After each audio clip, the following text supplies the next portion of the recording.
بعد موافقة زيدان على قرار نمر إنه يشارك جبل في أراضي شيخ الجبل، نمر بنروح على بيت جبل وبيعرض عليه إنه يشاركه، وجبل هنا بيبتسم وبوافق. وبعدها جبل بيقول لأبو علي إنه نمر وقع في المصيدة والآن بدأ وقت الجد. وأبو علي بحذر جبل وبيقول له إنه هذه اللعبة مش سهلة، وجبل بيقول له ارميها على الله.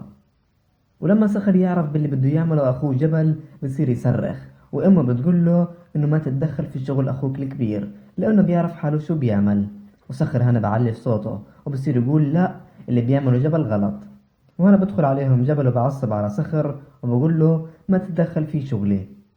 وصخر هنا بعصب وبطلع برا، ورانيا بتلحقه، ورانيا بتصير تحرض في صخر على أخوه جبل وبتقول له خرب شغل أخوك جبل حتى يعرف قيمتك.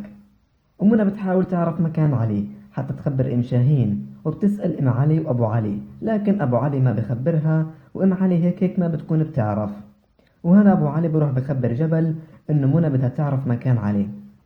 وجبل بروح لعند منى وبقول لها اكيد مش رح تغدر الفي عشان شاهين. ومنى بتقول له بس هذا ابني. وجبل بقول لها انا وعدتك ارجع لك ابنك، فخلص اتركيني اشتغل وارجع لك اياه في طريقتي. ومنى بتقول لجبل إنه إم شاهين طلبت منها تعرف مكان علي حتى تعطيها غازي. وجبل بقول لها اتركي هذا الموضوع علي،